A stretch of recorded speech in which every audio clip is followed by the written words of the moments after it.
What's going on, everybody? Welcome back to another episode of the MCU Reviewed. We've got a nice one on hand this week. We are talking about Captain America, the Winter Soldier. Yeah, well represented. baby. America, Woo! man. There it is. Very, very patriotic. I'm Josiah Leroy. With me today, Mr. John Fick. John, you've got a partner there to your right. Oh, I do. I got See, the child here. This surprised me. I pre-ordered this thing like months. I think back in like December of 2019, and it just showed up. I completely forgot about it. This one, I'm ready for. What do we got? What do we got? Look at that. Oh no! Isn't that awesome? Oh man, No that's way! awesome, I but pre-ordered that one a hurts. while ago too, but yeah, that's a cool one. That one's staying on. That is a very cool one. I have no idea what man. I'm doing with Baby Yoda / the child. I thought he was supposed to go next to Pikachu, where that Dragon Ball Z dragon is, but he certainly does not fit there. He is way too wide. You posted on social media. You figured it out. No, it was a joke because his ear was like sticking out. Oh, because I was looking at that. I'm like, I feel like John wouldn't. No, do that was a joke. but- That was I did not figure out. Okay. Now, a man who is trying to figure out also what to do with his Baby Yoda, Rashawn. Rashawn, what is going to happen with your child? Yeah, listen, he's chilling for now. I don't know if I'm gonna keep him in his little box or if I'm gonna take him. I keep looking at box John him. and I'm like, I think I'm gonna take him Little out. bobblehead. It's Come just on. so good. It's 'Cause just with- so good. Because obviously, can't believe normally with the small phone, because I want to keep him in the box. But I think I might have to make an exception here because he's looking at me and he's kind of used the force Give him a on me to hand. get out of it. Those eyes. How could you keep him in the box? Don't I be a know. monster. Yeah, I know. Yeah, I think Yeah. I'm gonna take him out. And of course, I've got my I Have Spoken shirt on. We're all Mandalorian fans. But today we are focusing on Marvel. The show, as always, is presented by our friends over at Fantastic. Fantastic is a division of 26 shirts. They sell pop culture themed t-shirts, and proceeds from every sale go to a charity in need, a person in need, a family in need, for various reasons. To date, they've raised over 700, and I believe 80,000, if I'm not mistaken, over their time, $780,000 that go directly to those charities, families, individuals in need. So make sure you go check out their catalog, pick out a shirt, buy one, represent a company that is doing some wonderful things, not just in Western New York, but in the United States. So Captain America, the Winter Soldier, let's get right into it here. I want to hear everybody's first impressions on it. I feel like a lot of people truly love this movie. But I'm not sure totally where you boys stand on this. So, John, let's start with you. Overall, just reactions and thoughts on this movie. There's no doubt this is a very good movie. Like I don't think anybody could watch this and come away with it and saying like, man, that wasn't good or that was not impressive. But I will say it's not my personal favorite, and I am totally aware that it's a me thing. Everybody I know that's an MCU fan seemingly loves this movie. It's like, I know people, we mentioned Pete Her, the Grumpy Geek. It's his favorite MCU movie. I've got other friends who it's their favorite MCU movie as well, if not in their top 3, top 5, stuff like that. It doesn't get there for me. I don't know why. And I think it's I'm not really down with like the undercover spy espionage type storylines. And then when it's not that, it's all just like action. For me, the MCU is more fun when it is like kind of those bigger picture, like Thanos mythical storylines. That's more fun for me. So again, all the respect in the world, this movie is very good. I'm never bored watching it. But it just doesn't hit like top tier Marvel MCU movie like it does other people. So I respect it though. I have to because everyone loves it. Rashawn, your feelings on the movie? This movie is incredible. I don't even know where to begin with this. Like, so I guess one thing I would say to what John said, how he's not a big, because this movie basically the theme of this is it is old school like 60s corporate espionage thriller, that type of thing with Captain America in it, and I love that stuff. I already love that type of genre prior to it. But again, throwing Captain America into the mix here it's absolutely amazing. And then for all of our fellow nerds out there, this is the Russo brothers debut. This is where they come into the MCU, and in my opinion, they make a huge splash. Everything from the character moments of like seeing Captain America go from the loyal soldier to questioning pretty much everything now, rightfully so. There's a character moment early on that him and Nick Fury have that where Nick Fury kind of challenges like greatest generation, like you guys did some dirty stuff, and like or Captain America's kind of criticizing what we're doing in the present day, rightfully so. And even Cap's like, listen, yeah, we had our dirty moments, but at the same time, I'm kind of getting the dialogue all over the place, but we're not pointing a gun to our people's heads and calling it freedom. Like there's just so many underlying things that turn Cap into the character that we end up getting. I think, and the thing that I thought of watching this is when I thought about the first Captain America, that movie made me respect, appreciate, and genuinely like Captain America. This movie made me fall in love with Captain America. And I think it's because even though in the comics he had a similar storyline like this to where, again, he was kind of going rogue, but I just feel like seeing this on a big screen, like it really made me appreciate the character a lot more, at least the MCU version that we get of him. The action is insane. Like we're going to get into some specific scenes and stuff in our notes, but there's things that Captain America does in this that prior to the MCU, I'm like, Captain America shouldn't be doing this stuff. And they make it work. And the first detail that I know the Russo brothers really knew what they were doing, and they really were listening to some of the criticism from the first movie. I think in the very first, that stealth mission, I believe I should have counted previously and in this one, but I think one of the times I watched both these movies back to back, I counted. I believe Cap throws the shield more times in that stealth mission than he does in the entirety of the first movie. That wouldn't surprise me. Because I think the first movie was around 9 to 11 times. That it way exceeds that, and they're doing stuff with this. Like Cap actually, like in the first Captain America, he feels like, okay, like when he goes through the super soldier program, he comes out and he just seems like a strong dude. Like, okay, rightfully so, strong dude, can throw a shield, whatever. He legit feels like a super soldier in this movie. Like, I feel like when, again, I really point to that mission because it really hits home what we're in for. He's doing things that he wasn't doing in the Avengers or the first Captain America, but just the way he fights the regular guys, like regular humans, where they really make an impact to show that no normal human can even, they don't stand a chance. It's over. Like he kicks the one dude in that scene, and he does like this video game dash towards him, and the dude goes flying over the ship.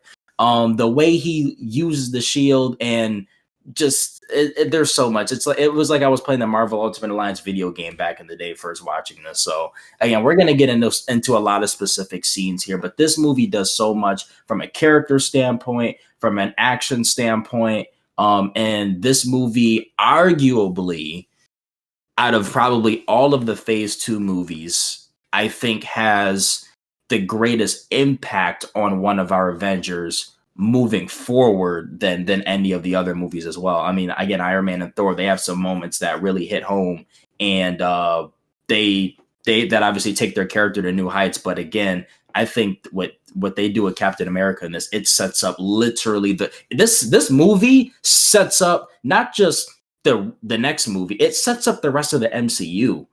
The MCU is forever changed after this movie. Not many of the other movies in Phase 2 or even Phase 1 and a lot of the other movies and moving forward changed the MCU, fundamentally changed the MCU as much as this movie did. I think the stakes were high on this. Needless to say, they had to go somewhere after the epicness of the Avengers. We had to flip the script a little bit, and to find that the enemy was S.H.I.E.L.D. the entire time in some way, shape, or form, I think is what this all boils down to. And I think, Rashawn, you said it, this movie changed the MCU moving forward. There was a lot going on in the aftermath for this. This led, with the Russos right into Civil War with the conflict there. And then that, was obviously a big turning point as we got into Infinity War. So all the Russo brother movies, they're masterful storytellers. They're incredible with their character development and their character rapport with each other on screen. And this was just them dipping their toes in the water, because look what we saw them do with the two Avengers movies specifically. To me, so my opinion on this movie, I really do enjoy it. I remember when it came out, everyone on social media kind of being like, the biggest compliment it could receive was, this is like Avengers good, right? Like Avengers was it. That was the pinnacle at the time. And to say that this was either as good as or better than Avengers, and we'll find out later in the rankings how we truly feel about this as a group, that was saying a lot. Because Avengers owned the world, and when you had just a single character story be able to be on that level, to that point, it was the highest praise that it could have received. I think also it is a movie that a lot of people, as we mentioned, we liked Cap before this, but this was the movie that really took our love of him to a new level. I think a lot of people feel that way. Everybody had a Captain America shirt after either Avengers or Winter Soldier came out. It became just a lifestyle, a brand within its own limits, and it truly was remarkable. I love the way that they operated with the other characters in the movie. That Black Widow kind of gets to ride shotgun for a lot of it. Winter Soldier, with who he turns out to be, is a truly nice. It was a twist for me. I had no idea that was coming. Not really having any sort of background in comics, anything like that. And then we'll get to some of our favorite non-title characters later in the movie. Not to spoil anything, but man, Sam Wilson is just an awesome addition to the franchise, and awesome enough that he's getting his basically his own MCU miniseries on Disney Plus. So there's a lot to unpack of this movie. So much that it gave us, so many exciting moments. And like I said to John beforehand, I truly am intrigued to see how high this gets on our rankings. I imagine it will get high. I don't know that it will stay there. Only time will tell. This came out in 2014. Yeah, April 4th. John, do you want to get in April 4th? Yeah. Do you want to get into some of the box office? Before I do that, I want to hop back in about the impressions, because you guys make great points, and you guys do make me realize that I like this movie a lot more than I just kind of led this show off with. It's a great movie, and I really do love it. I think for me, where it falls flat when I look back on it is I don't think I care about Winter Soldier as much as other people do. I think that's the biggest point for me that's a miss, because I didn't care about Bucky enough in the first movie for that reveal to be that special for me. I didn't know, when I first saw this, I didn't expect that reveal either. When I first saw it, I don't even think I put it together that Bucky was from the first movie, because it was a couple of years ago, and that was kind of forgettable for me. It was so early MCU. So I think that might be one of the biggest things. When I personally think about Winter Soldier, I'm thinking about that villain. I'm thinking about how big that twist was supposed to be, and how that really didn't land for me like it did other people. But everything you guys just said is so spot on. This is such a good movie. This is a phenomenal film. So I just wanted to kind of circle back and kind of cap off my thoughts there, because I know it sounded a little negative when I started it off. It's a great movie. It's funny. I kind of my evolution when I go through my MCU rewatches is how we just saw what happened to John. Definitely a good movie, maybe not as high in it as other people. And then when I watch it, it stews, and it kind of, the more I think about it, I'm no, this is a great movie. It's not necessarily when you see when I see Civil War, or when I see Infinity War, I'm oh my gosh, yes, right to the top, pretty much. This one, it's it just slowly rises, and it keeps going and keeps going for me.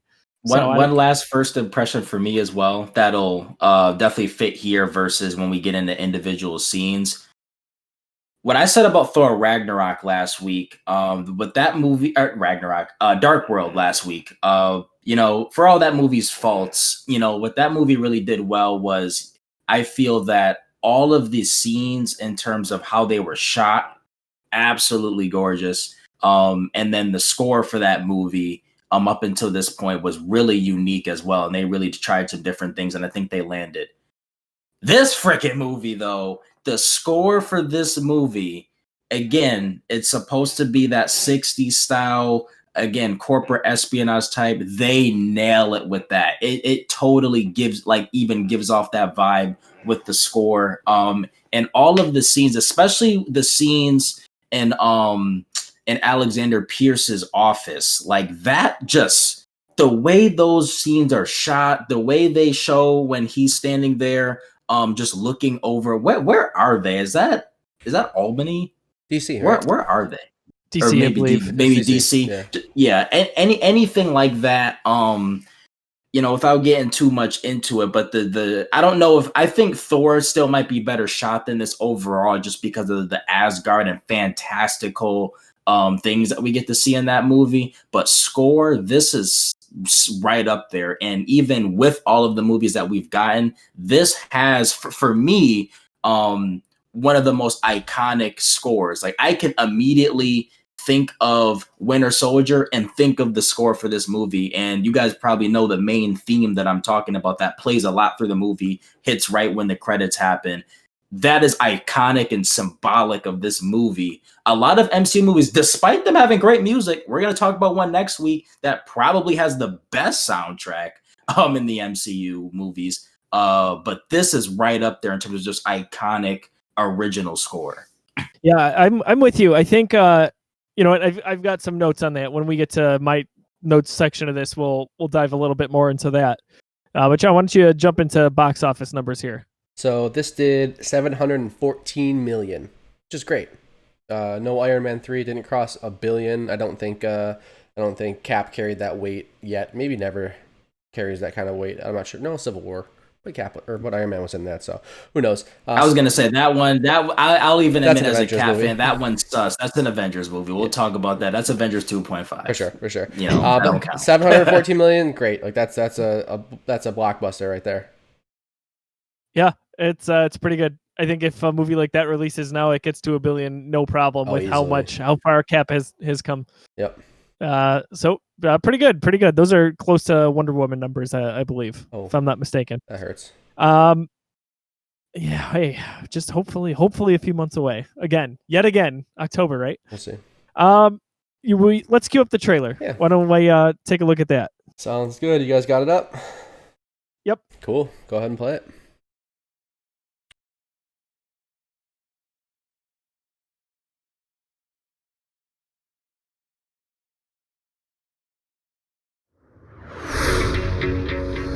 Coming up on the drop zone, Cap. You do anything fun Saturday night? Well, all the guys in my barbershop quartet are dead, so no, not really. You know, if you ask Kristen out from statistics, she'd probably say yes. That's why I don't ask. Too shy or too scared? Too busy. Was he wearing a parachute? No. No, he wasn't.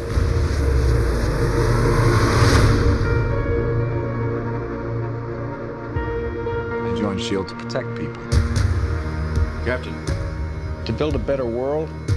sometimes means tearing the old one down. And that makes enemies.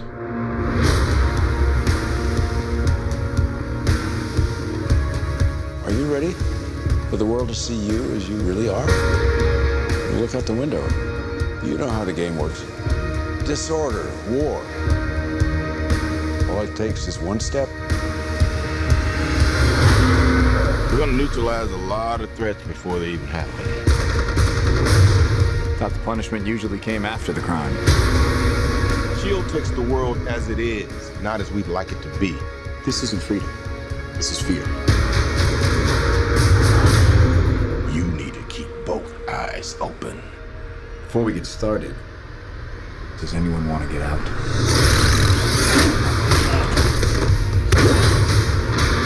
Your work has been a gift to mankind. You've shaped the century. I need you to do it one more time.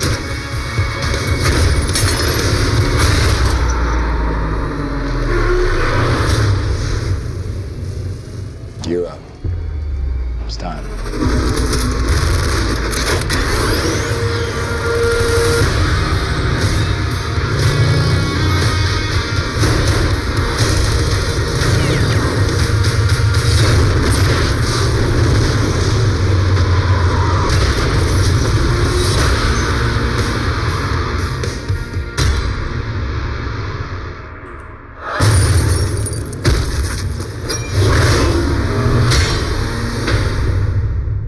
I think that trailer falls second only to Iron Man 3 in terms of trailers so far. That trailer's awesome, man. Does a great job telling you what kind of movie you're going to get. Sets that darker, more serious, very mysterious tone. Really, really good. above most of almost at maybe any trailer, the most memorable image I have of MCU trailers is that ending with Bucky catching the shield. Yeah. I don't know why I remember that sticking with me so much, and it does, and it just resonated with me before I even knew that was Bucky. It's like, oh man, who's this guy? Like, he's capable of sticking with Captain America with his shield and just kind of look. He makes it look like a frisbee, like that. I don't know what it was, but that one always just stuck with me. And when he throws it back, Captain America ends up, stepping back a little bit or getting pushed back. Yeah, there's a force in that same scene. Yep. Yeah, for sure. It's a great trailer, man. It is to the point. It gets a lot of imagery in there. We see all of the characters in different teases, and I think it set it up beautifully. 1000%. Yeah, this was awesome. So we all saw this in theaters, right?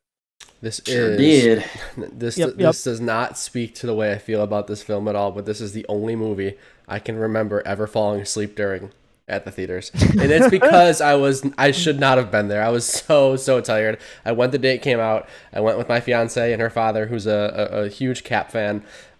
We went to see this. It was like a 10 o'clock showing. I had just worked a long shift and I barely slept before. It's just funny that like sometimes my opinion on this movie can be a little down compared to the rest of people, and it happens to be a movie that I fell asleep during. But I did fall asleep during this movie, and I missed a big chunk of it when I saw it in theaters, and that's on me, not on the movie again. Oh man! At least you admit you fall asleep on this one, because I think there's a ton of media you fall asleep on and you just don't admit it because you watch different movies than all of us. But it's weird though, because our rankings for the show are literally my exact rankings, so it's just weird how that works. But it's weird. He's like the puppet master. Some may say. Again, that's just like a funny little quip. I fell asleep because I was overtired, and I do remember like waking up being like, where are we in the story? Why is Nick Fury being shot at right now? I remember specifically when his car got like flipped over or something like that. It woke me up. I'm like, he's a good guy. What's going on? I remember that, but dude. So if it makes you feel better, Lauren fell asleep during the special. I mean, granted, she would have been very young, but when she went with her brother and dad to Empire Strikes Back, she fell asleep during Empire Strikes Back. Yeah, I can say. Come on, people! Yeah. I married this woman. Here we are. Oh my gosh, what am I dealing with on this show? How many caveats do I have to give? It's not about the movie. It's me. I think instead of getting to our favorite non-title character, I want to just flesh out some of the notes here. I definitely don't have as many as previous ones. And these are relatively quick, so if you've got something to say, I say just jump in on it. There's some good stuff.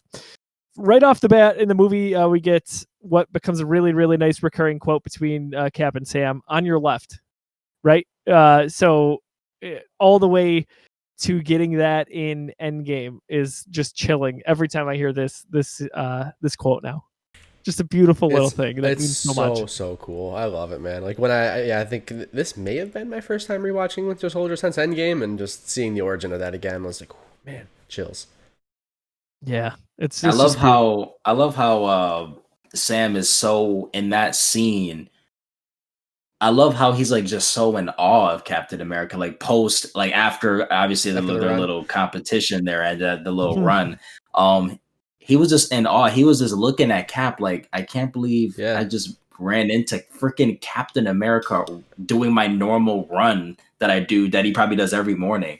And just like observing his lifestyle, like, seeing him get in the car with Black Widow, like, man, he gets to go on missions with a hot girl, sweet car. that was a great character moment. And I love that line where he's like, Steve Rogers, I kind of figured that, I kind of put that together.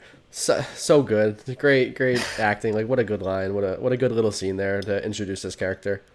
And I'm sure it's on your list, but I'm sure it's on your list about Captain America's list. Oh yeah, yes, of course it is. Yeah. I knew you would write that down, so I was gonna wait. Do you have the list?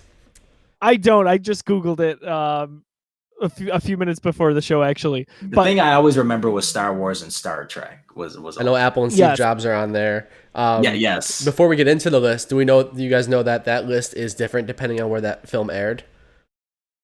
No. Yeah, so different countries, different regions, that list is very different for stuff specific to pop culture and attention to detail. Yeah. Wow. That's cool. For sure. Well, I wanted to say before that list too, when Black Widow pulls up, like, can you imagine being Sam Wilson there? Like, you just, interacted with Captain America.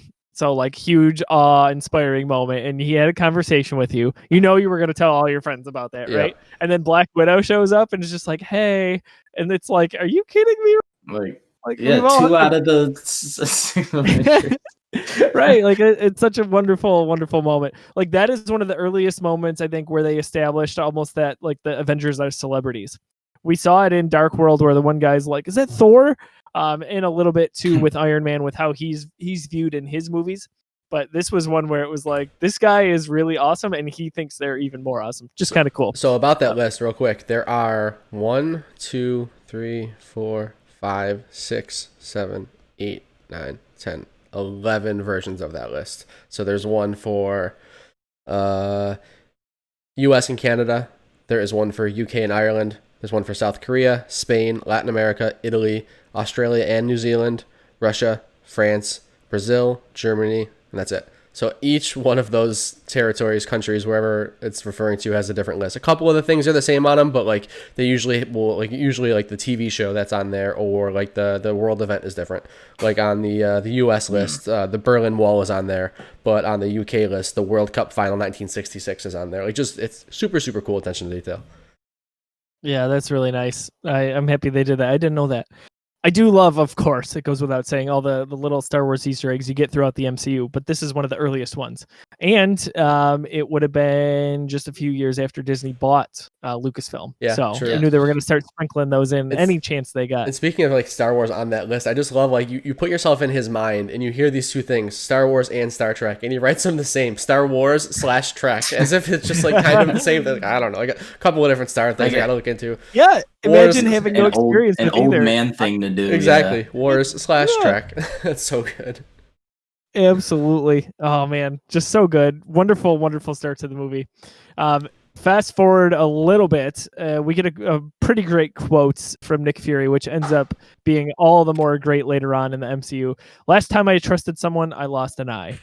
I feel like as soon as we saw the Captain Marvel trailer, where he was like, playing with the cat, you knew something was going to happen. Oh, I never suspected that. Yeah. You didn't? No, I made a meme about it. Oh Really? my gosh. Yes, I legitimately saw the trailer and made the meme with him quoting that from Cap, and then from Captain Marvel, him playing with the cat. Interesting. But yeah, I think that it's really funny that that's what he's talking about. Yeah. All those years later. I think it's awesome to see Sam leading a council. He's kind of in a counseling group for former soldiers. And not only is that showing the character of his character, but that, like, it shows a little bit of how it's ironic that Steve is doing the same thing later on after Infinity War. So in Endgame, he is now leading a counseling session. Sam is out of the world. He's doing it for survivors, people who lost people from the snap. And I thought there was a nice little correlation that these two guys they've got a real nice kind of moral fiber, and they really care about people in general. I think there was a sweet thing to say. And we get to know Sam early on as a result of it, partially. Seeing the seeds of why Steve Rogers looked at him, and come at the end of Endgame, he was like, "You're the guy." You say you really start seeing that stuff on the reasons why now. Yeah, that's a great point. I thought the Winter Soldier reveal was pretty epic. Especially like seeing it for the first time in theaters and realizing that was Bucky. And I think that even looking back on it now, having more meaning throughout the movies that we've seen for Bucky and their relationship, Chris Evans played that beautifully, with just like, he couldn't believe what he was seeing. Again, put yourself in those shoes. You think your best friend died all those decades earlier. You're this man out of time. Oh my gosh, he's here and he is my enemy. Like, he's basically his equal. I think that was really powerful stuff. Yeah, I'm one of the few people, because I know there's a lot of people that feel the way John do about the Bucky, the whole Bucky character, and mainly their relationship. I'm a fan of it. And I think this movie helps me with that a lot. Just a lot of their lines of dialogue, man. Just little things like Oh my God, why am I just brain farting all of a sudden? Oh, I'm with you to the end of the line, pal. They always find a way to say that at the right moment. Just knowing how important Bucky is to Cap, like he says in the van when they get captured, he's like, even when I had nothing, I had Bucky. And when you go think back to the first movie, that man he literally, that's poor Steve Rogers. Poor 5'4", 95-pound man. It says it in the little thing. In the little museum. He really didn't have anything, but yeah, the one thing that he did had was Bucky. And, in a situation like that, it was a genuine friendship. Generally, good looking dude, more muscular than Steve Rogers at that time, getting all the girls. Like generally that guy doesn't become friends with that guy and Steve Rogers. And, he stood by Steve all those years, his whole life. Yeah. And seeing the reverse now, that Captain America is the big, strong, big brother figure now, and Bucky is like the little brother that has to be, coddled or looked after. Starting here, and of course, as we get further down, I love seeing the twist in their relationship and how that changes, and their love for each other as brothers, as best friends, still keeps track, that stuff. And to the point where, as we get in later movies, Cap literally will lay down anything, literally anything for Bucky. I think Bucky becomes the most important thing in the world to him, because the most important thing in the world to him before was serving his country. And in this movie, his country let him down big time. His dream came crashing down. I think that's the thing that some people miss about this movie. It's not just about S.H.I.E.L.D. falling. This is about every ideal that Captain America ever had, that Steve Rogers ever had, literally crashing down into the water in DC. And when Bucky brings Cap out of that, that symbolizes that I think part of Captain America died in that water. Part of them probably even died in that ice, but whatever did come out of there, I think died in that water in this scene, in this movie. And what came out was still someone who would just do the right thing, not for America, not for S.H.I.E.L.D., not for any corporation, but what came out of there was a man that just wanted to do the right thing.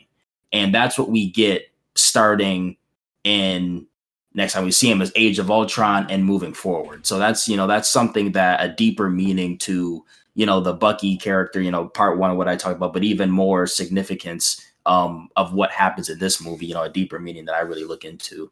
And Rashawn, I wrote later on my list too, I'm just going to jump to it now. Cap's unwavering belief in good and those he loves is what makes him special. Like his devotion to Bucky and not giving up on him is what eventually ends up turning the tide of Bucky and getting him out of that brain funk, right? Like that mind control. It's so special. And it goes back to what we see in the first Captain America, that what is special about him is his heart, right? Sharon Carter. So when there's kind of almost like that flirty sequence before they see Nick Fury in Captain America's apartment there, or is it? Yeah. Yep. Sharon mentions my aunt is an insomniac, and I think that's kind of funny because we don't know at that point who her aunt really is, which is Peggy Carter. Yes. Nice little tease there. And even to your point about that as well, Joe, like when we talk about how, again, all Captain America's beliefs, one of the reasons why the poor guy couldn't even trust his damn neighbor. You can't trust anybody. Literally, he couldn't trust Fury. He couldn't trust America. He couldn't trust S.H.I.E.L.D. The poor guy couldn't even trust his neighbor. And I think when he goes into Pierce's office and he's like, neighbor, I think that just shows, and he's just in a different mindset to where it's what the heck happened when I went in that ice? He never says that in the MCU, but that's literally, I think, the only thing that's on his mind the entire MCU is what the heck happened to this country when I went in the ice. And part of him, the type of hero that Cap is, probably feels responsible for that. And you probably see that guilt in a lot of different scenes and looks without, scenes of when I say when he's acting without dialogue. You probably see that a lot as well as we move forward. And he can't trust Black Widow either, right? Like even from the early mission, he's skeptical of her and what she's doing. She's got a different mission. They compartmentalize. Like she was told different directions than he was. So he's got trust issues, and rightfully so. But it doesn't change him. It keeps his faith remains, his positivity remains, and his steadfastness is all there. But at the same time, like you said, it sums it up perfectly when he sees her and goes, "Neighbor." Like he's calling out BS when he sees it now.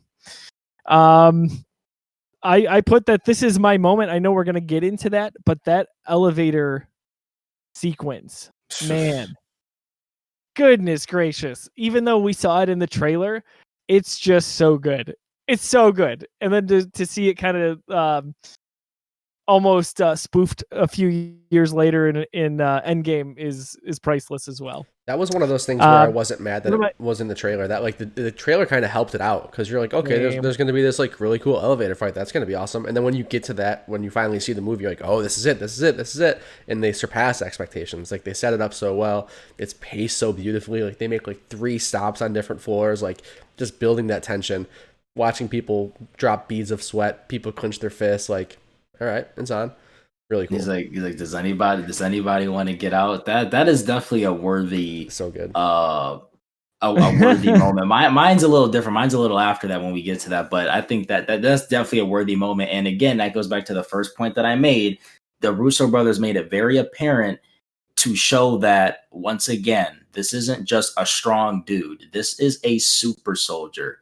Regular people don't stand a chance. You can corner him in an elevator with the biggest dudes you can find, and he will whoop everybody and escape and find a way to take down your whole organization. That's Captain America for you. Yes, it is. Possibly my favorite line in the entire movie. I think he says to Natasha, "I'm 95. I'm not dead." Yes. That's good. Like you always forget that he's truly really old, even though he's a super soldier, so he's got that interesting gene setup. The tease, there's a foreshadowing of Civil War in when Zola is revealing what has happened kind of throughout history, and when Howard Stark dies in a car crash. We see how just vital that event is, even though it felt like it was small from ramifications. It was not. It was a very pivotal moment for what would be Captain America Civil War. And I don't remember even seeing that the first few times I watched this movie. Yeah, I'm the same. I caught that this time too. I didn't catch that thing was going so fast, and I just happened to glance at them, like, wow, that's where he originally probably digested that information. Yeah. Oh yeah. We talked about also earlier on in the MCU Reviewed how Iron Man characters found their way, even like very, very secondary characters found their way throughout the MCU, just in bit parts. We get that senator from Iron Man 2, right? Like he's a scumbag. We kind of knew that he was sketchy to begin with, but now that we see that proof here from him, I put some. In just a quick bullet point, we got our first next generation Avenger in Sam Wilson. We'll go more into his character, I'm sure. We got a brief universe. Yeah. So they're talking about targeting people, and one of the things one of the people they mention is Stephen Strange, or as we know him, Doctor Strange. One of the Russo brothers, I don't know if it's Anthony or Joe. I should have looked this up. They cameo in The Bunker. So when they meet up with Nick Fury, they play one of the Russos plays the doctor that is taking care of Natasha there, I believe. Yeah, it's the same. Yes. It's the same Russo that it's Joe. Joe Russo. He also has a cameo in Endgame at that scene you were referencing before when they had that counseling session after the snap.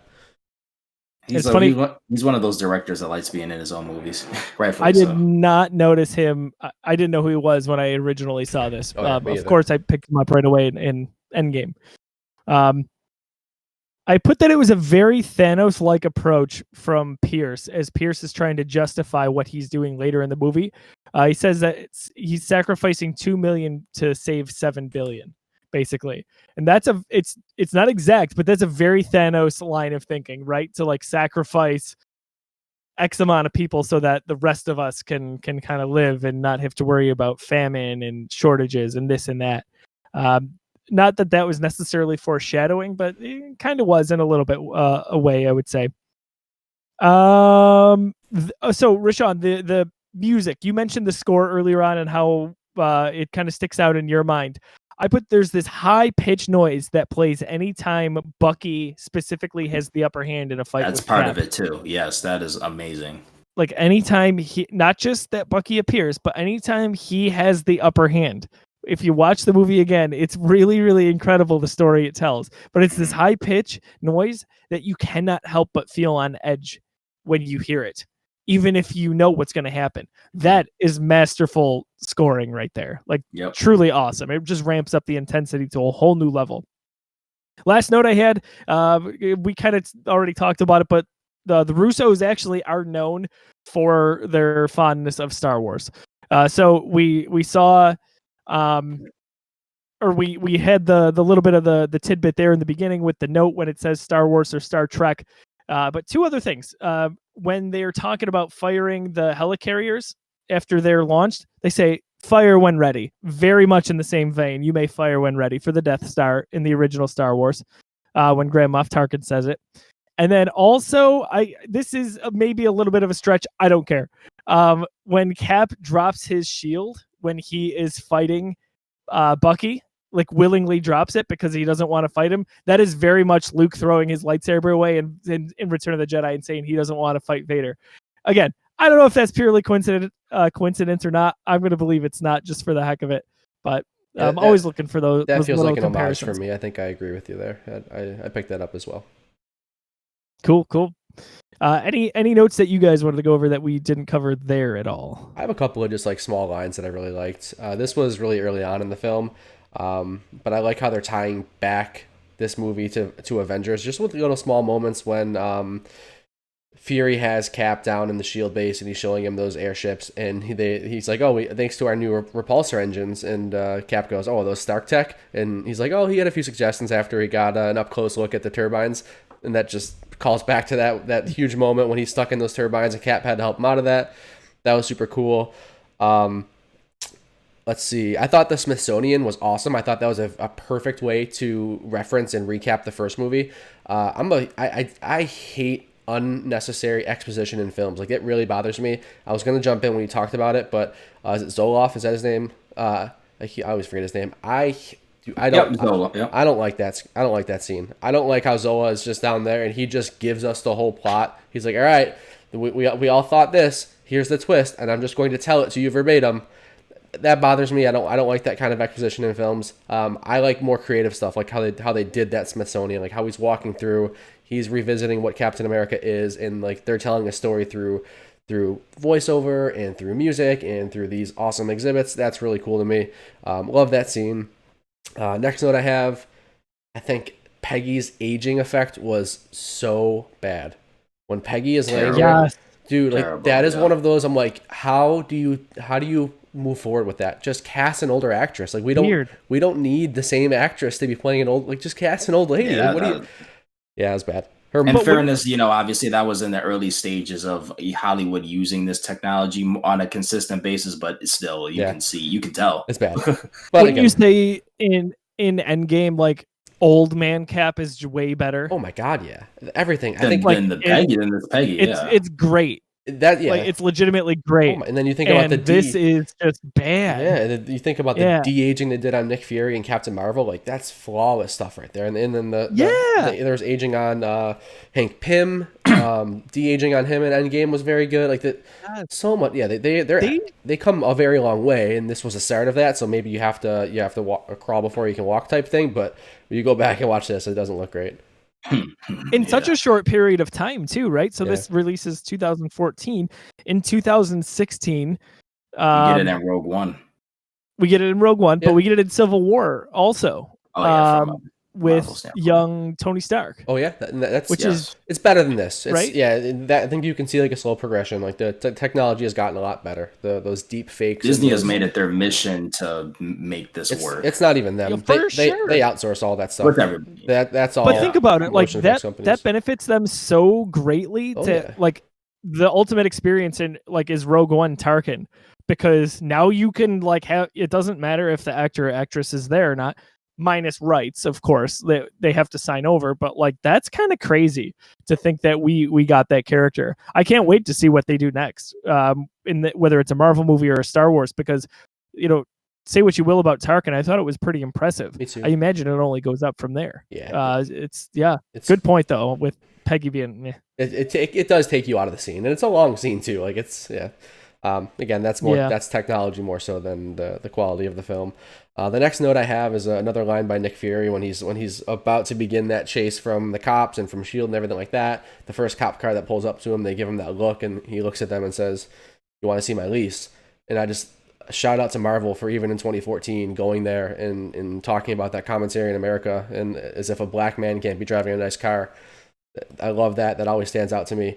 Just he delivers that line so well. Like it obviously comes from a place of passion. He looks right at those cops and he's like, "Want to see my lease? Like this is my car. Get over it."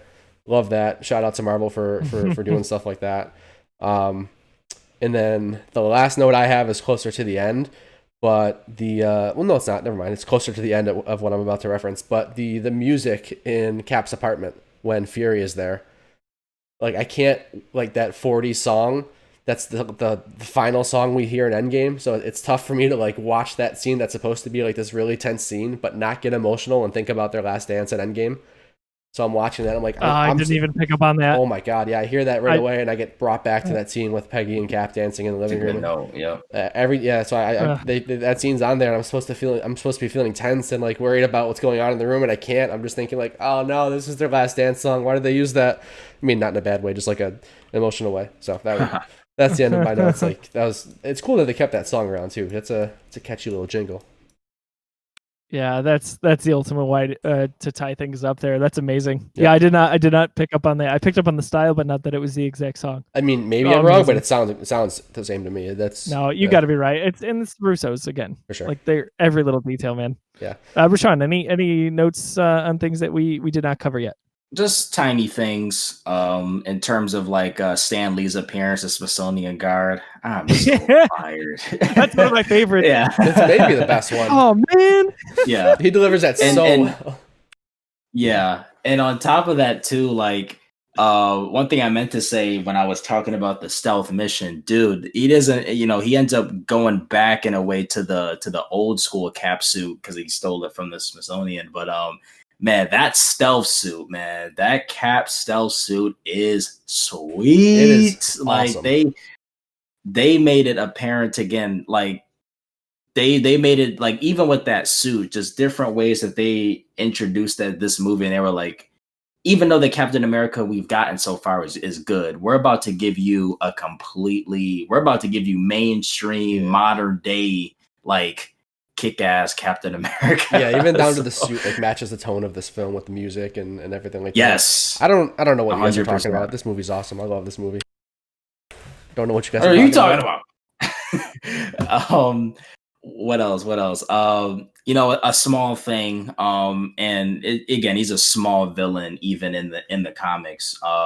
But Frank Grillo's character, Rumlow, I don't even look at him as Rumlow. That's Crossbones.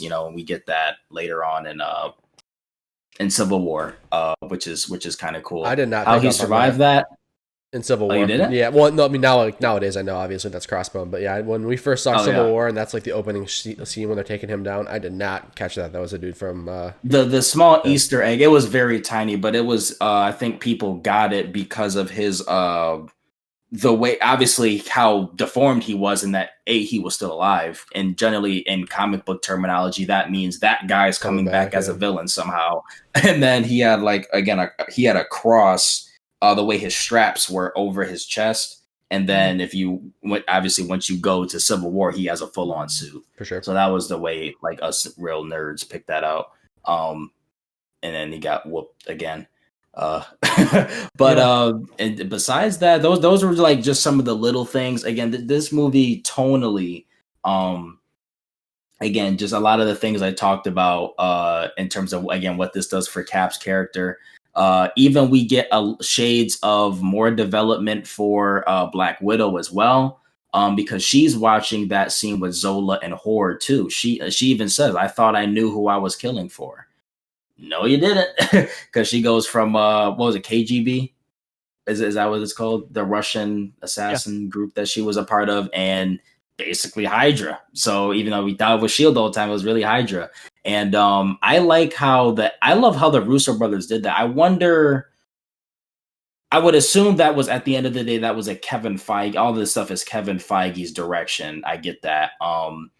But I love that they really went just to. I didn't think they were going for that. I don't think any of us knew they were going for that when we first saw this movie, that they were going to completely destroy Shield. And Captain America made that call at the end of the day. He's like, listen, if I'm gonna do this, he's probably gonna do it anyway because to help the greater good. But like Shield, Hydra, All of it. it's all got to go.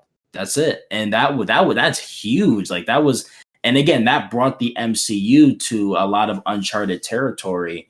To where at that point we didn't know what was going on. The Avengers again was deployed by Nick Fury in the whole Shield thing, and then Nick Fury goes into hiding after this, or spy operations. So it's really like I remember sitting watching at the end of this movie is like, what the heck is Age of Ultron? How are they going to get the Avengers together? Like there's just so much that this movie does. So I was going to ask. I had a question on that both you guys on that same topic there. Yeah. I was going to ask, like, did the fact that Shield was the bad guy and the fact that they took down Shield, did that hit you pretty big the first time around? Because for me, that's another one of those things that didn't. I wasn't that attached to Shield yet. It's not until I go back now and I see like how this entire series has progressed and see how Nick Fury's character has progressed and see how they reference Shield and in these newer movies and stuff like that. When it was first happening, it wasn't that big of a deal to me, and maybe that's kind of where my underwhelming opinion of this movie first started. And obviously, like I said, I like it more. The more I watch it, the more I like it. But was that a big deal to you guys when you first watched it, Shield going down? For me, yeah, I think it was. For me, it was more of a shock. I think just the shock of it, like, oh, they did that. Like, I had no idea that they were going to go there. And even if they did, they could have just did okay, we take down Hydra and we just rebuild Shield from within. But they just did a straight up, nope, we're not doing Shield, and it never comes back. I think is the more shocking thing as well.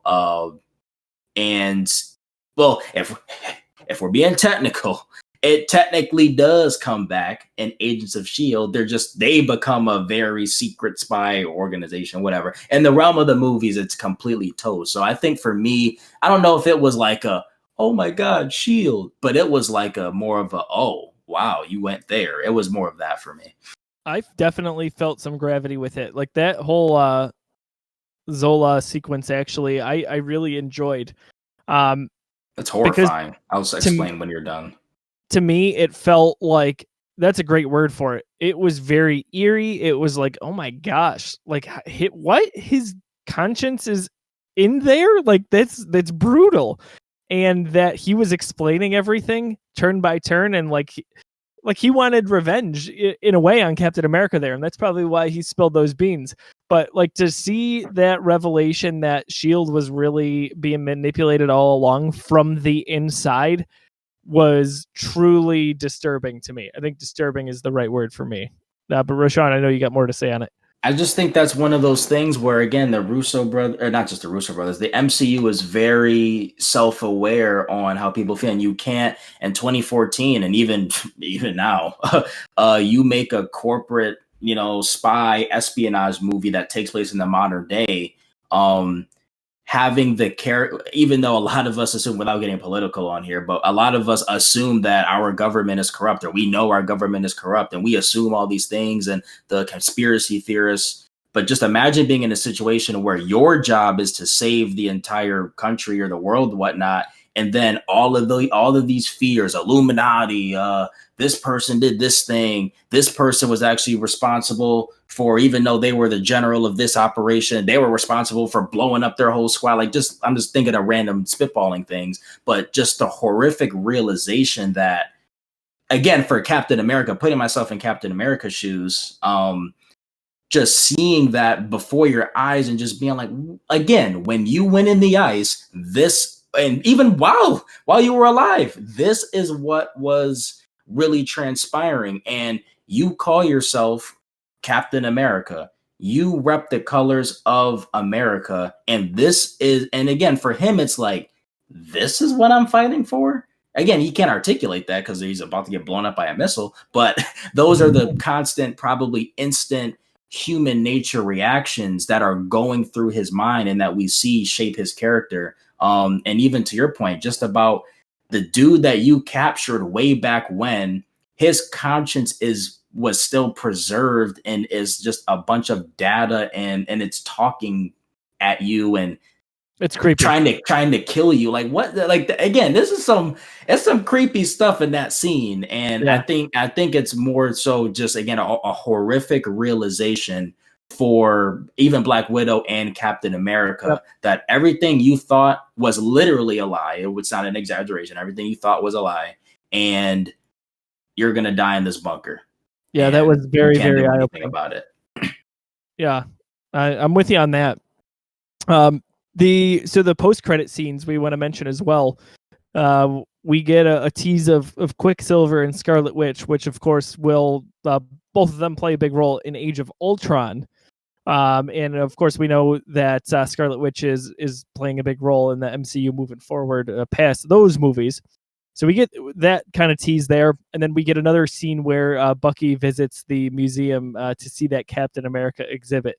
So the wheels are turning up there. He's thinking about what's going on, what Steve said to him. He's finally soul searching on his own without that manipulation, probably for the first time in his life since he fell off of that train. Did either of these scenes hit home for you guys? Yeah, I want to talk about the first one. So aside from the twins, we get that reveal that the twins are being worked on, and they're probably going to make an appearance in Age of Ultron. We see that they have possession of the scepter, and there's that really cool line that like, even when they had it in their hands, they had no idea what it was. And that's a great line to make reference to, like, all right, now we know about these Infinity Stones, and we're going there. Like, all these magical powers you've seen in these movies, there's a reason, and you didn't know what it was, but we're going to start bringing it together. So I really like that line. Yeah. For me in that scene, again, another old school cartoon watcher of Marvel that I am, or that I was growing up, and seeing a lot of this stuff formulated in the movies, and again knowing the comics a little bit that I do, seeing that they were bringing Strucker into the MCU was I don't want to say cool, I guess a big deal, but again just a little cool, like, oh, that's a one Captain America villain that he always beat up on. Seeing him and his in his glory in that scene was kind of cool, and that we were going to get him in Age of Ultron for a short amount of time.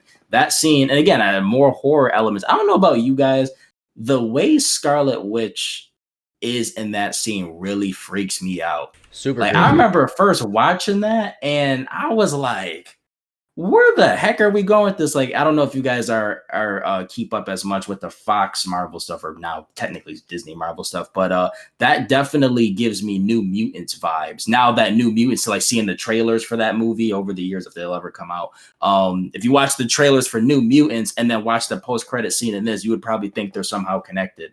But yeah, just very, very creepy, and I'm obviously sure it was meant to be that way. They're literally, getting experimented on, and they're messing around with her powers. But yeah, Scarlet Witch is, as we know, you don't mess with her. No, even Thanos had to learn that one. Yeah, very, very close to the end there. It was funny in the theater. I remember my wife did not know who Bucky was. Even after like the big reveal and everything, she's like, I don't remember him at all from the other movie. But she knew right away in seeing Scarlet Witch there. She goes, "Is that an Olsen?" I'm like, I don't know. Oh yeah, I didn't know that. I don't know. First of all, I didn't know there was a third Olsen sister until like maybe like Infinity War, and I didn't know that. And I knew her name was Elizabeth Olsen, but I did not know that she was Mary-Kate and Ashley Olsen's sister until like way too recently, actually. Yeah, doesn't it feel like they're from different generations? Yeah, like, I don't know what the age difference is, but like I feel like growing up, like Mary-Kate and Ashley were like just maybe around like when I was 8, 9, 10, like they were just ahead of that in my age curve. When my sister would watch it, my cousins always watch them and all their movies, and then like Elizabeth Olsen's like I want to say she's only like 26. Yeah. Like it like she could be their daughter almost. But I think a lot of it comes to the fact that she wasn't a child actress. Like she didn't come to fame as a childhood actress. Like we saw her first as an Avenger, and she's in her 20s already. So like it makes sense. There's a big time jump there. I think there's like a 6 or 7 year or age difference between the three of them. It's not that crazy, I don't think. No, I'm with you. If only we had it's funny. It supercomputers feels where we could look different. that information up. Seriously. Favorite non-title character / performance in the movie? Oh wait, before we get to that, there is one more scene I did want to talk about. The Nick Fury scene with where, you know, after the stealth mission, we get a lot of, you know, more dialogue heavy scenes, but that scene with the car, man, Nick Fury has the sweetest ride. Dude, that you that car was about to fly. I wanted to see that car fly so bad.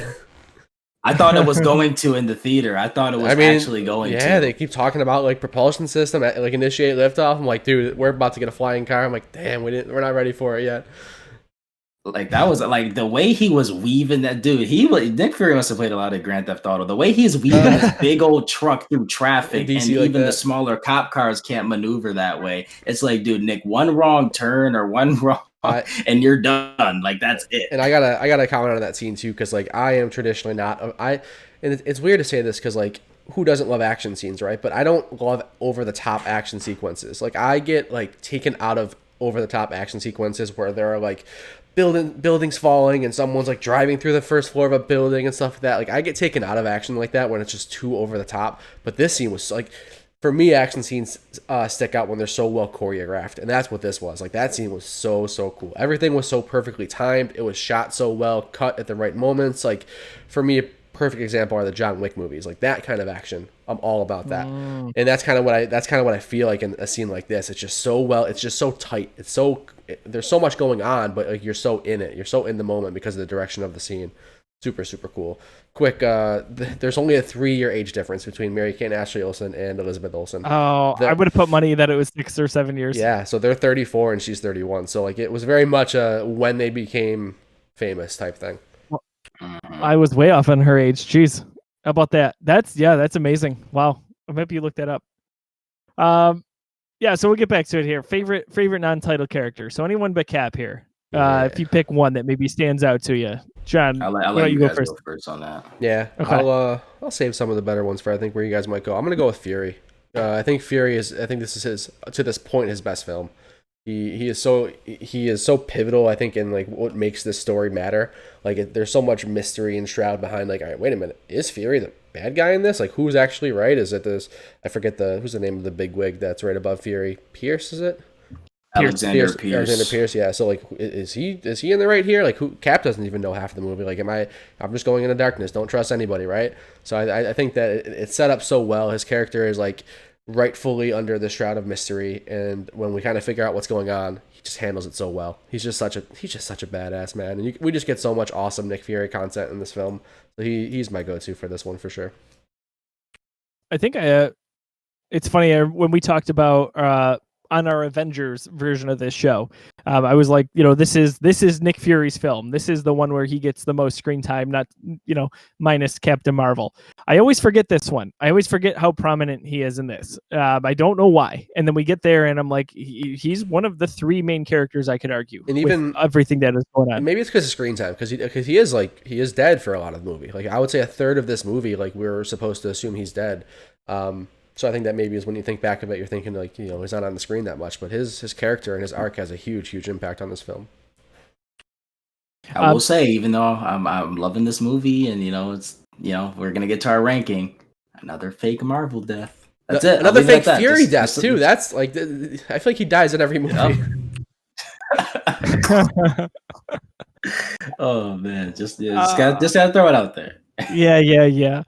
So I would say it's really a toss-up for me. I really truly love Natasha Romanoff in this movie. I kind of, like I said, riding shotgun almost. I love when they're on their adventure together, even like going through the mall and pretending that they're a couple. I think it just works out. I know we're talking characters, not moments right now, but since you brought that up, when this movie came out, I was working at Apple.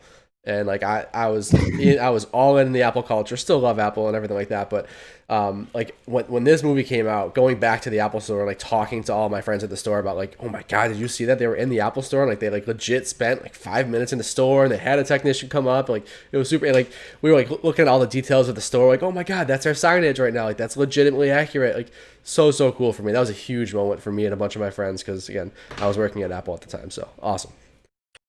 I do love that interaction. I think it's really funny. Just that slight tinge of awkwardness. I love how he's like, where "What you you guys going?" doing?" And then he like Jersey. goes over the computer. There are some stuff that's a little weird when he's like specimen. I'm like, dude, come on, man, that's a little much. Yeah, I was like, I don't know what he says his name is, but like, he's like, I've I been think Steve Aaron. or whatever. I've been Aaron. I've Yes. been Aaron. And again, that's kind of commentary on Apple culture too. Like, there's a little bit of like goofiness and maybe some like There was cultishness that going on. stereotype, if not. As much as I do love Natasha in this one, I've got to go with Sam Wilson. I love. I think he gets a fair amount of character development. I love that he establishes a really nice friendship with Steve here, and we find out a lot about his background. He becomes a superhero in front of our eyes, and it's nice to see him in action side by side with Cap as we get towards that final battle. So that is my answer for non-title character here. Rashawn, where are you going with this? So Joe, you took mine, but that's fine. There's a lot of good options. There's no here wrong that answer I in can this speak movie. to. Yeah, I'll go with the guy that people get on. I'll go back to my Bucky's thing again. I'm a Bucky lover, and that sounds kind of weird. In the MCU, I like his character. Sebastian Stan does a great job, and I guess one thing that I'll touch on just because it's gonna help make my point about Bucky in a way. He's not even supposed to be Robin to Steve's Batman. He's really just supposed to be that third wheel, I think, even though that is his best friend. I think when you think about the part, like it's tough because I think that's why they're getting a show together, because it's like part of me wants to say, well, if Cap had to go in a fight, I think he'd take Sam with him, but at the same time, I don't know. I think he's riding with Bucky. It's really tough.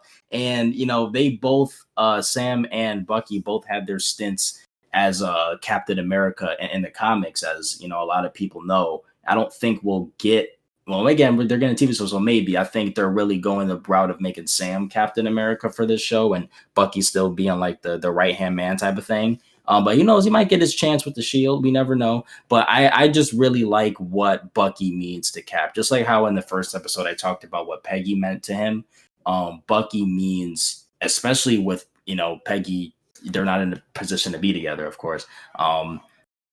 I think even with that elevates his importance even more, because in this crazy world where organizations are betraying Cap and he can't trust his neighbor and all of this stuff, the one thing that he has of his old life is Bucky, and he's not going to let that go. He's not going to let him die. He's not going to kill him. He's not going to let him be locked up in some penitentiary or something.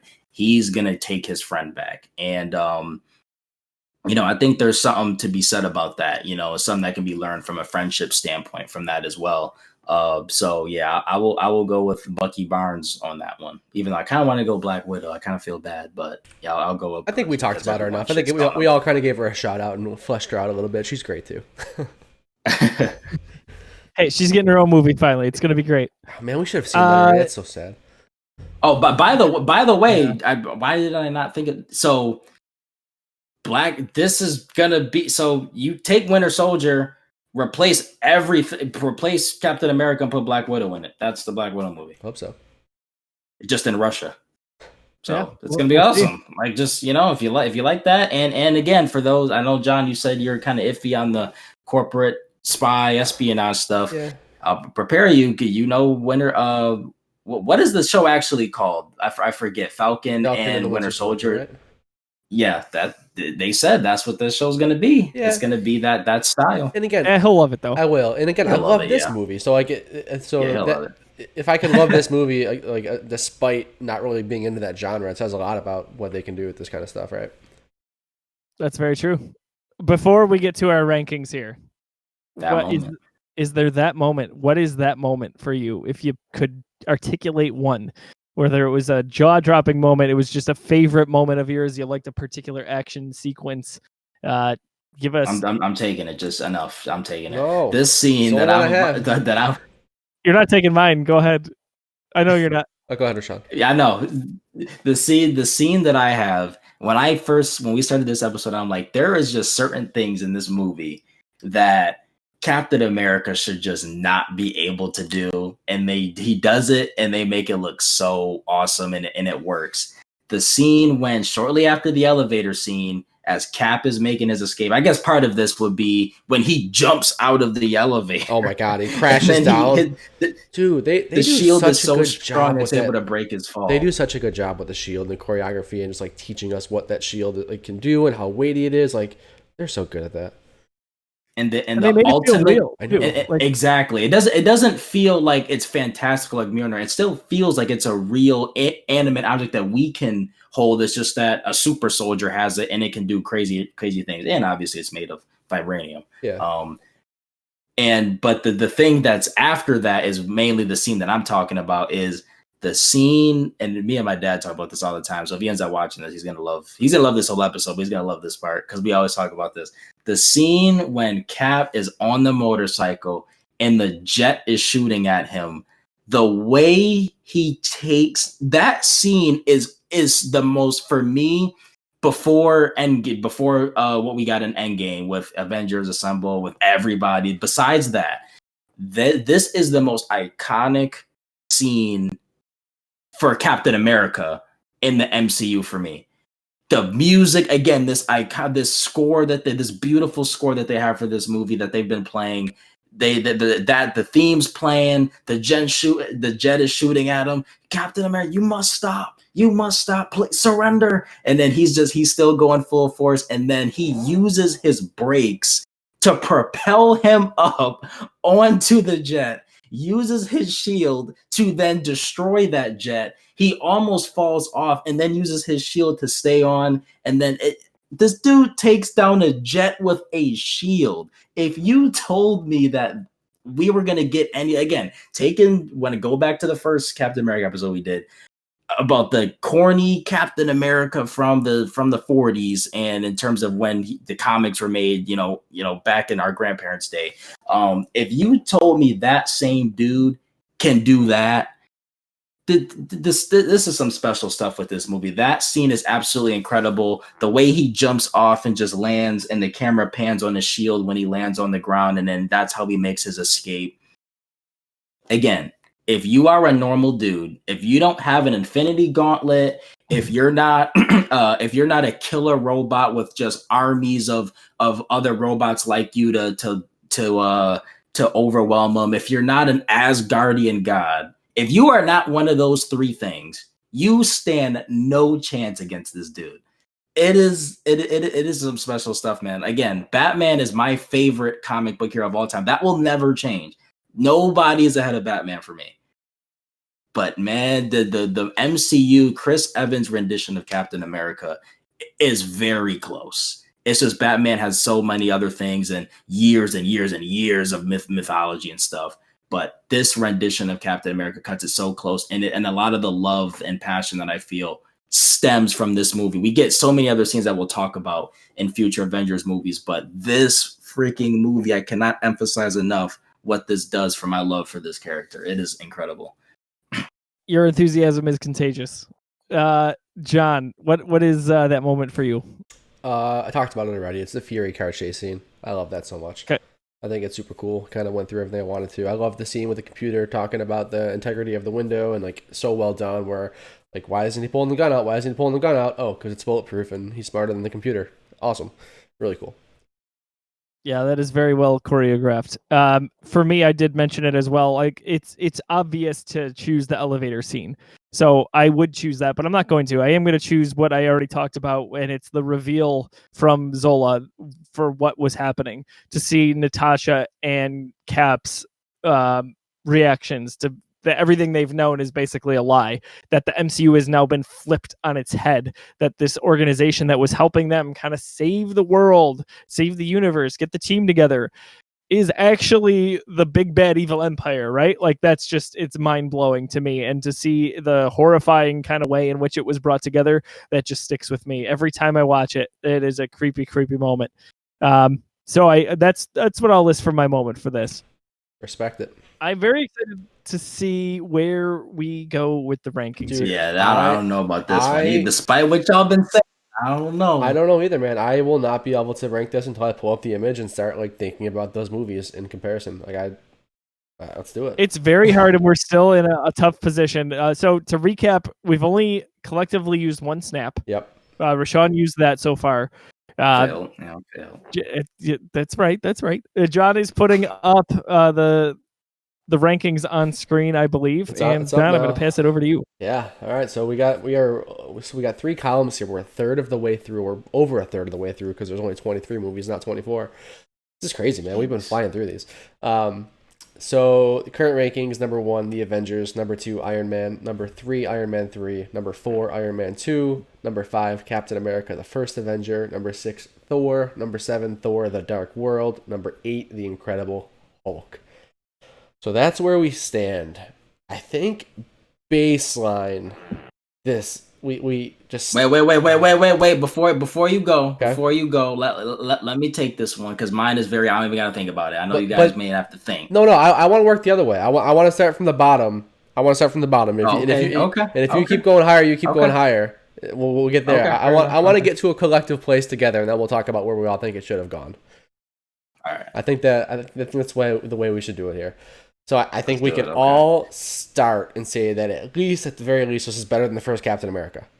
We all know that, right? That's where I would put it. That's where we started. So we start at number 5.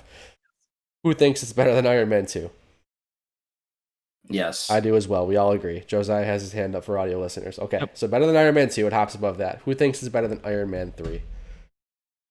See, that's where people take it too far because Josiah said it did. Y'all, dude, now y'all taking it too far. Now it's not better than the third Iron Man. Oh god! Oh my god! He got me! He got me! We talked about this yesterday. Oh my god! Rashawn is. Oh my god! If you guys are tuning in and you are not watching our Geeks Got Game bi-weekly podcast, Rashawn is notoriously the worst liar ever, and he has a tell. He will think about a lie and he will start smirking about it a minute and a half before he gets to that lie. And we're all just looking at each other like, all right, Rashawn, try to lie to us. He never gets us. He just got me. Oh man. I'll say this. I think I accidentally helped sell it. You because did. I was just like, okay, what are you talking about? Yeah. I totally thought he was about to rip into Josiah for some reason, but you got me. All right, you got me. So did I. And I was like, wait, I'm agreeing with you, you son of a gun. And I want to touch on something too. The guy that said that Iron Man 3 was the second best movie in the MCU at the time of its release, you are now saying that Captain America is better You're about than to Iron Man 3. Did you just say that? I'm not saying Captain America is better than Iron Man. I'm saying Winter Soldier is a better movie than Iron Man 3. Okay. That's literally what I said. That's what I just said. Oh, I didn't hear that. Okay. Gotcha. Semantics. So let's get back to it. So you two, I didn't give my vote yet. I agree as well. Not that my vote matters at this point, but just for the record, I agree. This is better than Iron Man 2 as well. So Josiah, I think your vote is spoken for. You must think it's better than Iron Man 1 if you think Iron Man 3 is better than Iron Man 1. So Josiah says yes. Rashawn, you think it's better than Iron Man?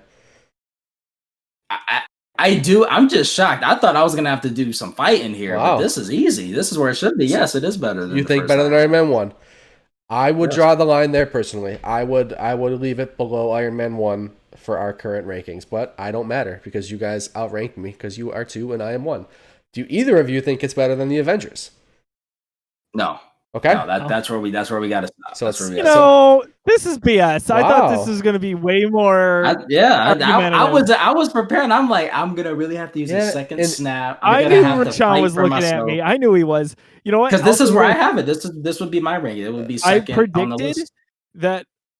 I guess I never made the prediction, but in my head, I thought that this was the first one where Rashawn and I, based on this ranking, like that we have here, obviously I would have it a little different, but that Rashawn and I would be on the same page where we got it, and that it would be the first time where it didn't match John's. That's true. So here we are. You nailed it. Yeah, and just by one. Again, I just think that the original Iron Man, when I think back about how that set up, first of all, the MCU and how it set up that character who was my favorite Avenger. I think Cap comes close with all of his with all the Infinity War and Endgame stuff, but I think I'd still give it to Iron Man in terms of my overall love.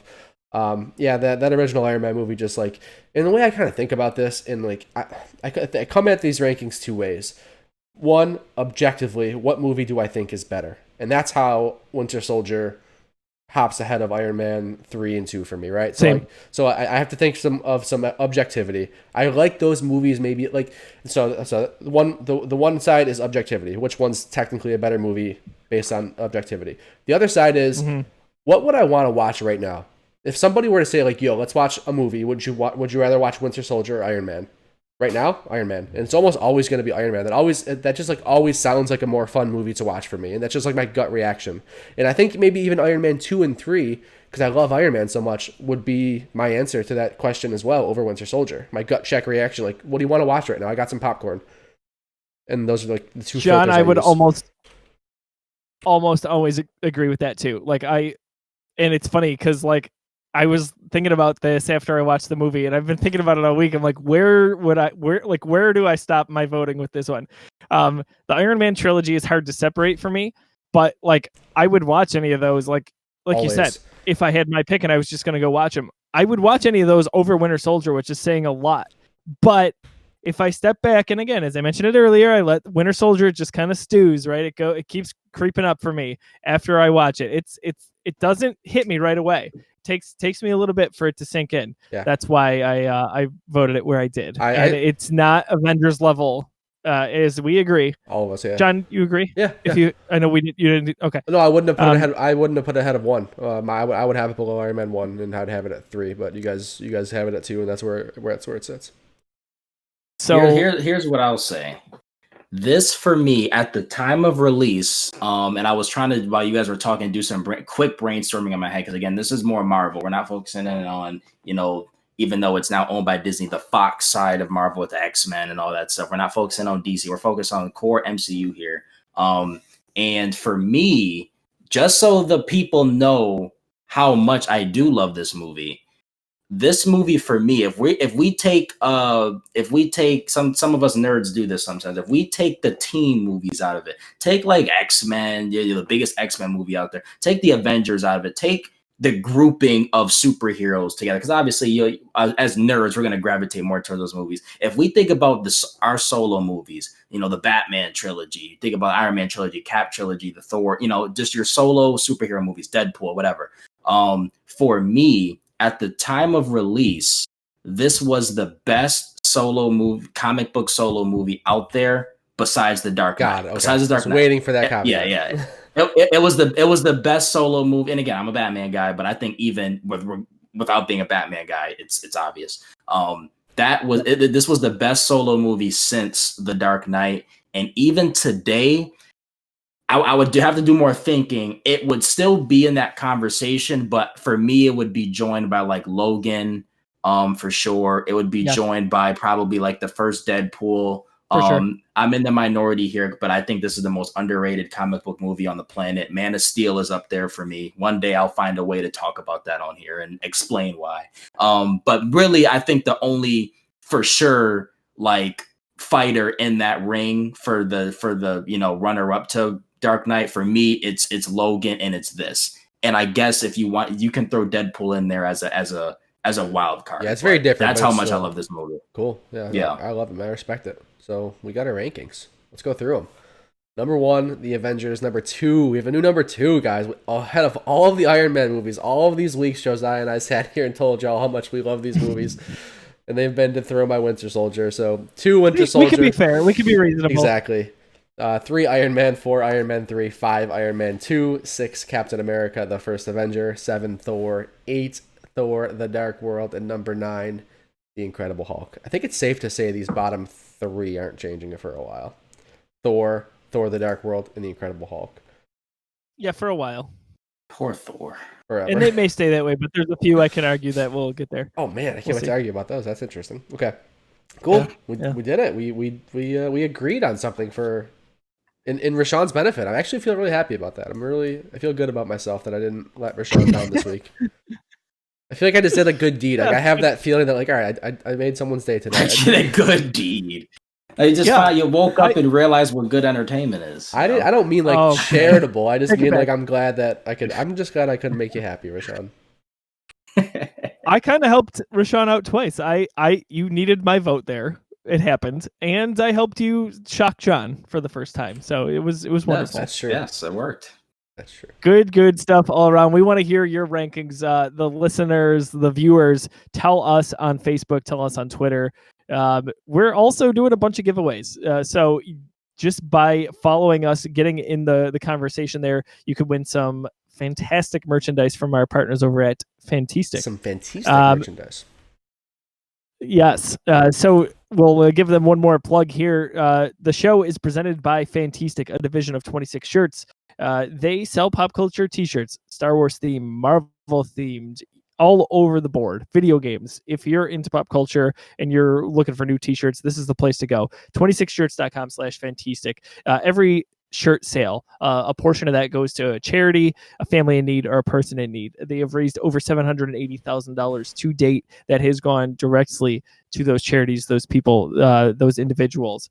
We are very, very thankful to be partnered up with them. Wonderful people, and we'll get Dale back on the show soon here. He's had a busy few weeks, so we can't wait to talk more Marvel with him if you saw some of the earlier episodes. John, we want to talk about the giveaway for this week? We can certainly do that. So, we're piggybacking off of that. So, as well as being our sponsor, Fantastic is giving away one shirt per episode. So that's super awesome of the guys over there. So each and every week we post this video on Mondays. Giveaway post will also go up. So we've been rotating social media platforms. We're going from Twitter to Facebook to Instagram. So the one that's going to be ending as this one post will be Facebook, so next week will be Instagram. So as this episode Winter Soldier posts, there will also be a post on our Instagram page. We are at the Geekiverse. It'll be very clear. This is the giveaway post. You'll have to do. There'll be some instructions on how to enter. Very simple stuff, but we'll get you entered to win a Fantastic shirt. We've given away how many of these things already? 7. It's awesome. Yeah, honestly, I have my closet is at least half full of Fantastic or 26 shirts. It's incredible how many I've bought over the years. And their quality, they're awesome. I get compliments on them wherever I go. Wear them outside of Western New York, and people love them to death. I was going the other thing is when you get those. Go ahead. Go ahead. No, finish your sentence. You get those buffalo themed shirts, and you represent when you get out. So that's always special to us, being from Buffalo, of course. I was about to wear my Buffalo Marvel shirt, re-wear it because I wore it on yesterday's podcast, and I wasn't going to be ashamed because I wanted to wear it, but then I realized I had a Cap shirt, so I didn't wear it. It made sense. It's okay. We'll wrap up this episode of the MCU Reviewed. Where can we find you boys on social media, and what can you plug for the Geekiverse? John, we'll start with you. Sure. You can find me over on Twitter, Instagram, at Disruptoid. For the Geekiverse, we're doing awesome stuff, man. We're just having fun. We're vibing out. Share this show if you like it. Get some friends involved. Try to inspire some people to watch along, because like almost all these movies are on Disney Plus now. Today is the 25th. I think tomorrow Infinity War comes to Disney Plus, and I think the only one that will be left is Ant-Man and the Wasp. So like all those movies are super accessible. Yeah, it's awesome. And that one's on Netflix, and everyone has Netflix. So share this show, inspire your friends, talk about your rankings. Also, if you're into video game stuff, we've put out some awesome episodes of Geeks Got Game lately. That's our bi-weekly gaming podcast. Our last episode, which went live today of recording, we talked about The Last of Us Part 2. We all gave our impressions on that game. That was super fun. Tons of great news. The episode before that, we talked all about the PS5. We've been having some super great conversations there. Josiah left us. Oh my God, right at the end. He'll be back in like 4 to 6 seconds. So there he's there. He'll pop, and he is about to be there. He is. He's back. So Josiah's back. You're always due for one. You're always due for a little blip. We're so close. Yeah. Oh, man. It wouldn't be the show if you didn't pop away for a second, but it's tradition. We can't break tradition. That wraps it up for me. Follow us on the Geekiverse and stay up to date with our shows, because we're having a blasty blast. Rashawn, social media. Like John said, we're having a blast. You can catch me here weekly on the MCU Reviewed. Catch me bi-weekly on Geeks Got Game. And catch me every single month on our Disney Plus podcast, even though we actually might not have one for the previous month, just because there isn't news to talk about. But that's fine. Catch me on there too. And you can also find me on Twitter at TrueKing0, where I talk a lot of the stuff we talk about on these shows. I talk about right on my Twitter as well. And if you're into gaming, I'm playing The Last of Us 2 right now on stream. Every bit of the almost 10 hours I'm in, I've streamed. So I should be. Today is what? What's today? Jesus, this is awful. Doesn't matter. This isn't live. Thursday. Yeah, it doesn't matter. But yeah, tomorrow probably I will stream more Last of Us 2. That's in the But yeah, past that's for True them. King Zero as well. Yeah. Some funky time travel stuff going on right here, like Endgame. I don't really know what's happening. It's all good. I am at Josiah D. Leroy on social media. I'm on all the shows that the boys mentioned here. In addition, I host a show called Dadcast. So if you are a video gaming father, probably a younger video gaming father, this is a lifestyle podcast where we just talk about what our days look like, what the schedule looks like, how do we find time to game, how do we find time to balance all of it between family and our passion for gaming.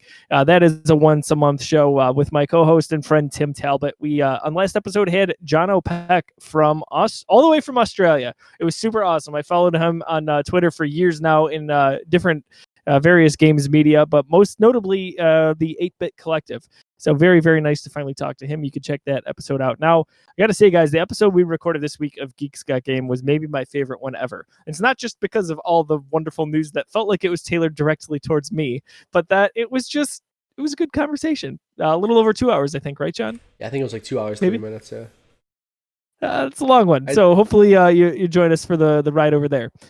Next week, guys. Next week, things get really, really good in the MCU. We may have a new king. I'm just saying. Just saying.